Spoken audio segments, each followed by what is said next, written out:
Hello everyone, my name is Nitesh Chaudhary and I graduated from IIT Bombay in 2009. I have recently joined Sandeepni Gurukul as Foundation and Academic Director. Her parent का सपना होता है कि उनका जो बच्चा है वो IIT जेई का एग्जाम क्लियर करे, नीट मेडिकल एम्स का एग्जाम क्लियर करे या वो एक बहुत ही अच्छा इंजीनियर बने और बहुत ही अच्छा वो डॉक्टर बने, बहुत अच्छे कॉलेज से ग्रेजुएशन करे। लेकिन उसकी जर्नी क्लास 11 से स्टार्ट नहीं होती है। उसका जो प्रिपरेशन प्रोसेस है वो बहुत ही जल्दी स्टार्ट हो जाता है। तो उसके लिए हम यहाँ पे फाउंडेशन प्रोग्राम लेके आए हैं। Along with the CBSE curriculum हम फाउंडेशन चाहते हैं स्टूडेंट्स का इतना स्ट्रांग हो कि वो क्लास 11th में जब आए तो उसको ऐसा फील नहीं हो कि एक नई दुनिया में वो पहुंच गया है। मोस्ट ऑफ द स्टूडेंट्स यही प्रॉब्लम फेस करते हैं अपनी प्रिपरेशन में, भले ही वो मेडिकल की प्रिपरेशन कर रहे हो या इंजीनियरिंग एंट्रेंस एग्जाम्स की प्रिपरेशन कर रहे हो। So it all starts from the basics. अगर बेसिक्स क्लियर हैं तो आगे बढ़ने में बिल्कुल भी प्रॉब्लम नहीं होगी। जैसे किसी भी एक बिल्डिंग का जो सबसे इंपॉर्टेंट पार्ट होता है उसका फाउंडेशन, वैसे ही जो ये जर्नी है प्रिपरेशन एग्जाम की, कॉम्पिटिटिव एग्जाम की, उसका भी फाउंडेशन स्ट्रांग होना बहुत जरूरी है। So I welcome all the parents and guardians to be a part of this journey.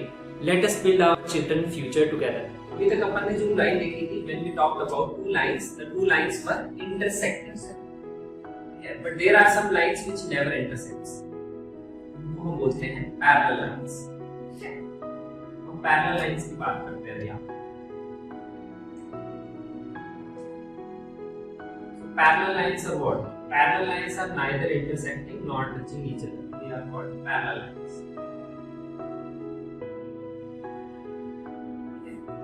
Parallel lines में क्या होता है? देखो, अब होता क्या है कि जैसे suppose if I draw one line and if I draw another line,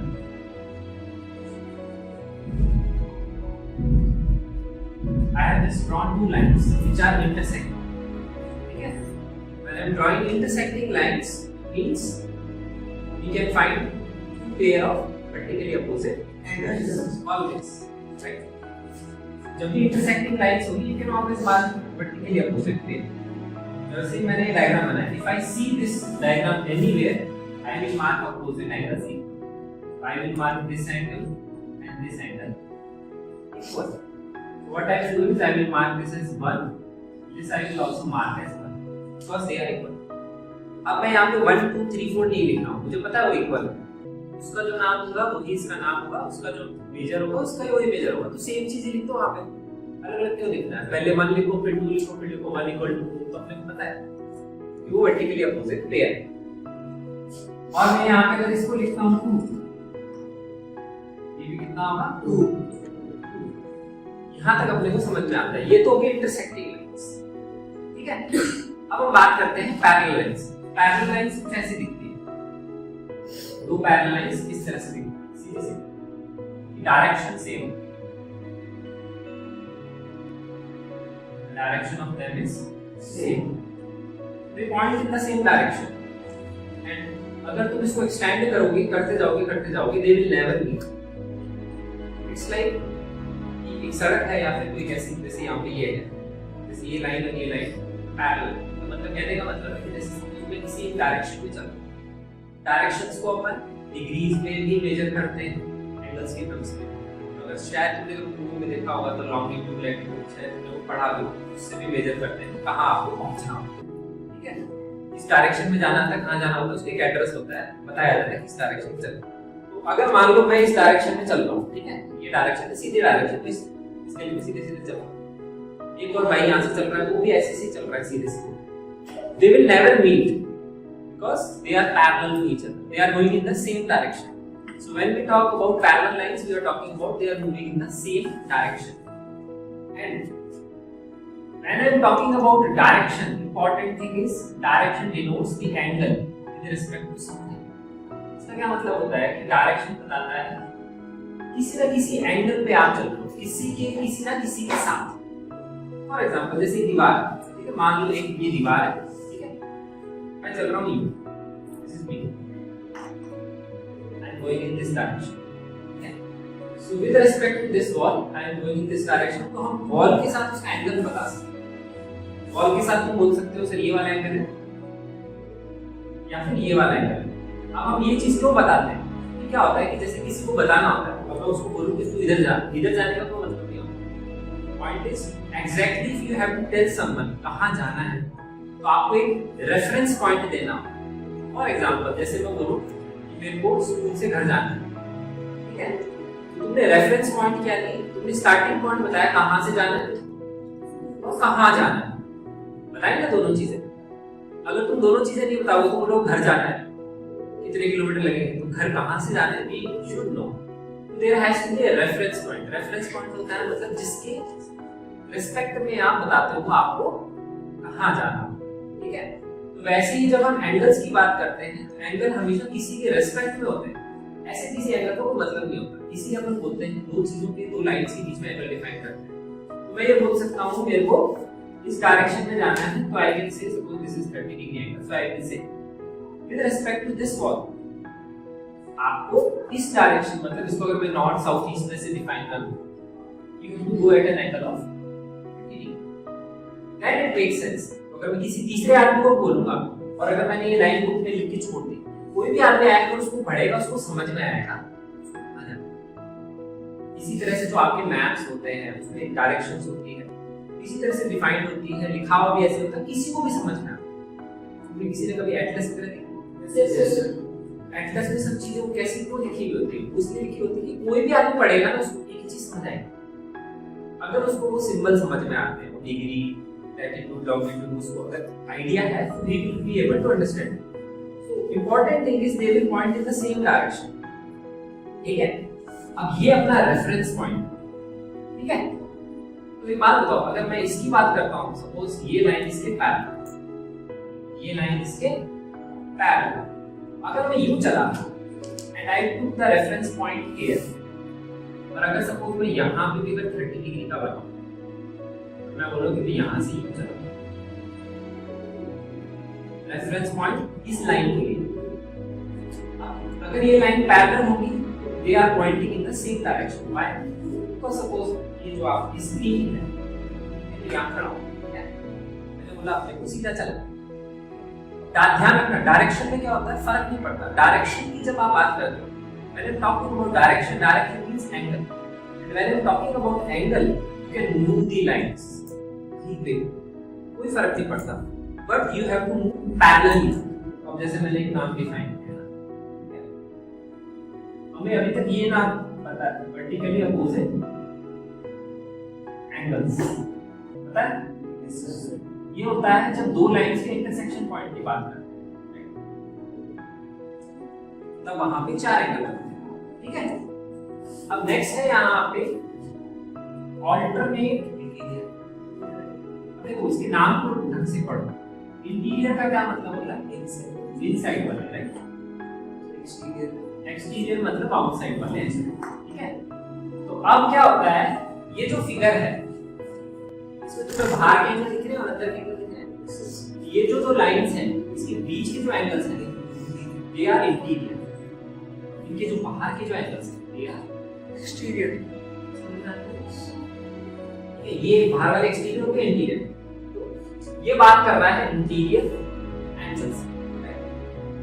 अब जब भी ज्योमेट्री में क्या होता है, जब भी हम डिफाइन करते हैं ना पॉइंट्स को, नंबर्स को, एक फिक्स डायरेक्शन में चलते हैं। डायरेक्शन का मतलब क्या होता है, या तो आप डिफाइन करते हो क्लॉकवाइज या आप डिफाइन करते हो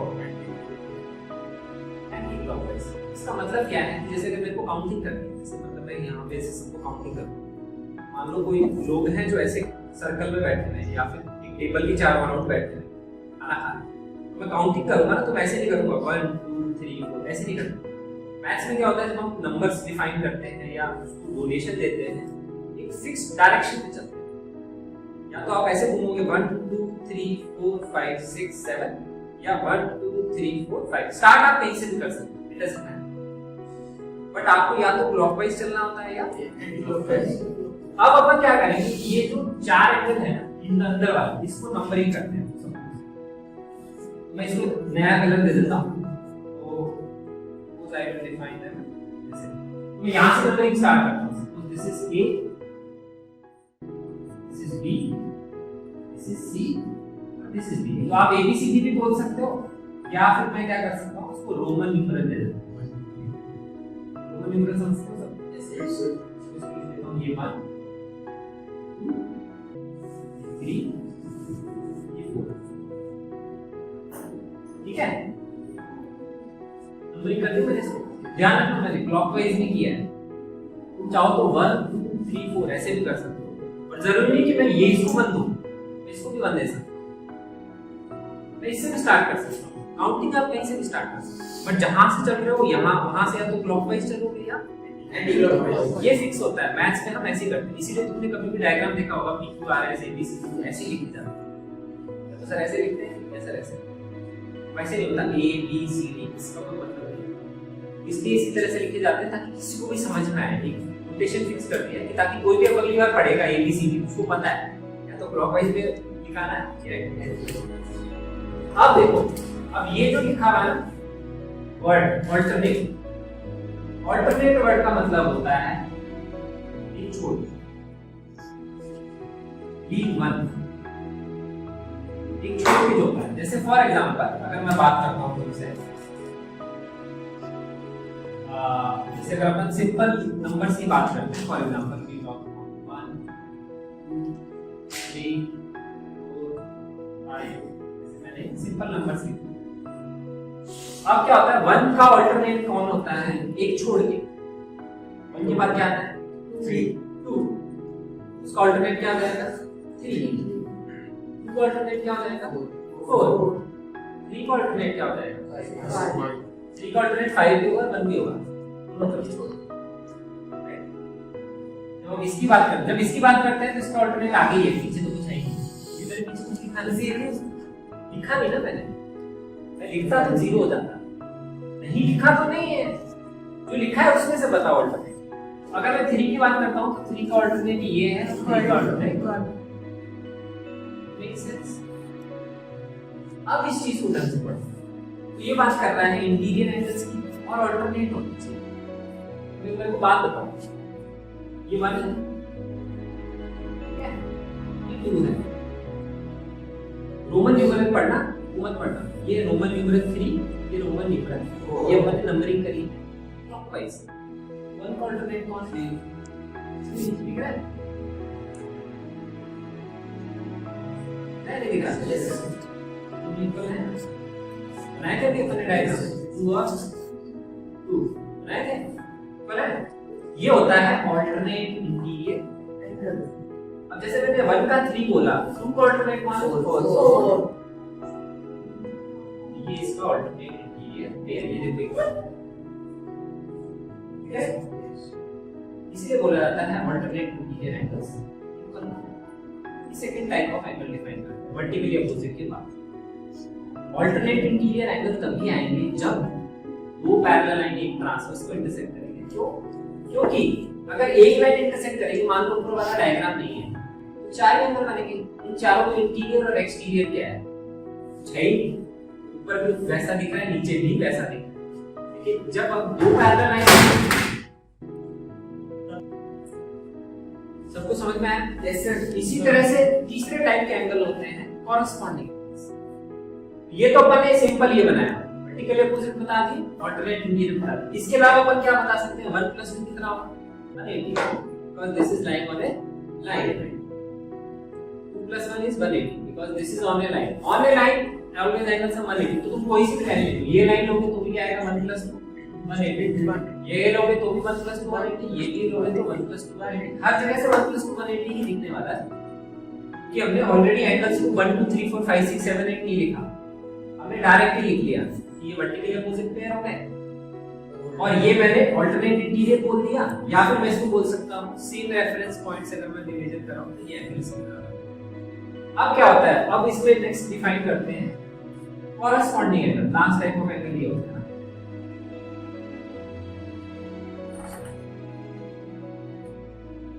कॉरेस्पॉन्डिंग एंगल्स पेयर हमेशा पेयर इसमें भी लिखा जाता है, pair of alternate interior. Pair का मतलब दो होता है, दो एंगल्स का पेयर, ऐसे कॉरेस्पॉन्डिंग एंगल्स का पेयर होता है alternative,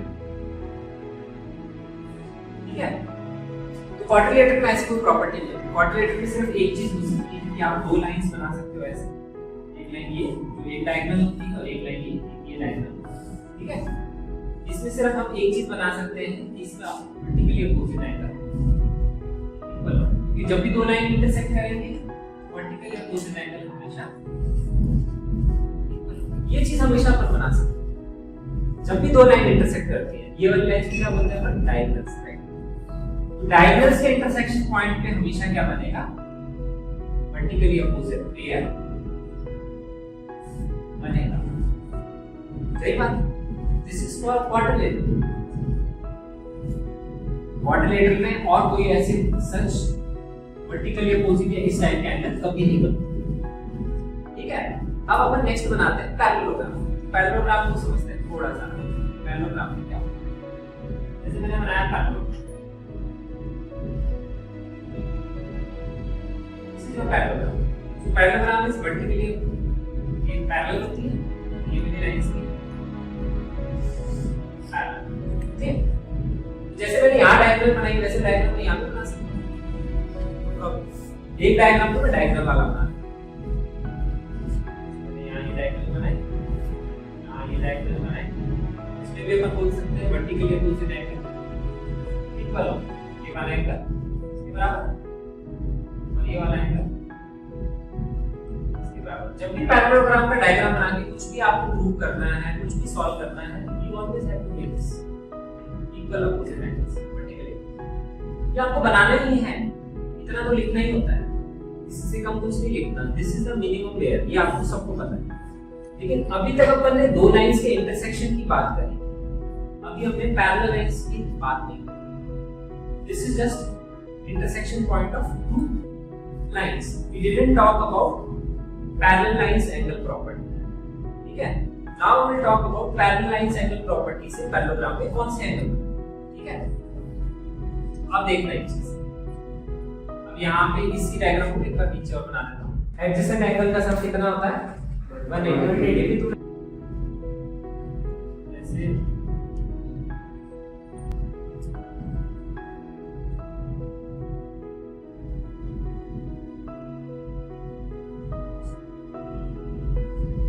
this is a line parallel to this. This is a line parallel to this, right? आप नोटिस करो ना चीजें मैं तुम्हें बताता हूँ। जैसे देखो, अब जब तुम नोटिस कर रहे हो तो एक बार में सिर्फ ऊपर और नीचे वाली लाइन देखो, ये दोनों मत देखो, इधर वाली मत देखो। या फॉर एग्जांपल इस डायग्राम में देखो, इस डायग्राम में मैंने ये दो पैरेलल लाइन बनाई थी, ये वाली ये बनाई थी, और मैंने एक लाइन से इसको कट किया, ठीक है। अब सपोज इस ग्रीन लाइन के पैरेलल में एक लाइन और बना दूं,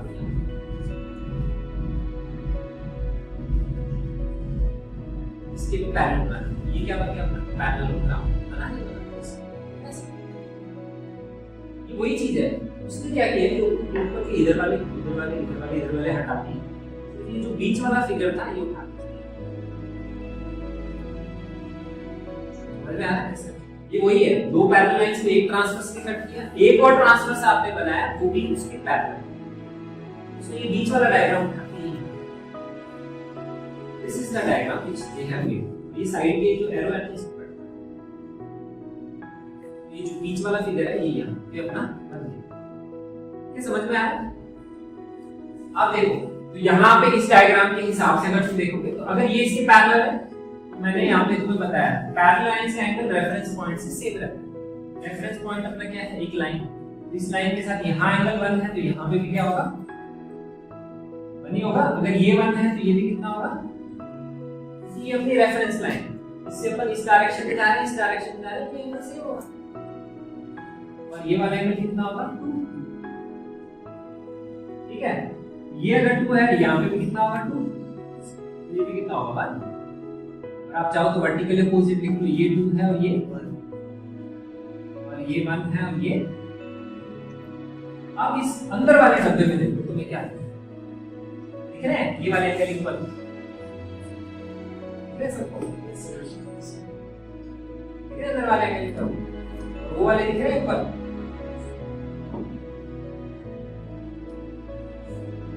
दिख रहे। ये बनाया। पैरेललोग्राम में प्रॉपर्टी होती है ना, अपोजिट एंगल्स आर इक्वल, ठीक है। इस डायग्राम से इसके बराबर होता है, ये इसके बराबर होता है, ये वाला, ये जो है डायग्राम ये यही बना। एक और चीज यहाँ नोटिस करो, अगर इस लाइन को नोटिस करोगे 1+2 कितना था हमारा 180, यहाँ पे भी वही एंगल है 1+2, वो कितना होगा होगा। पैरेललोग्राम में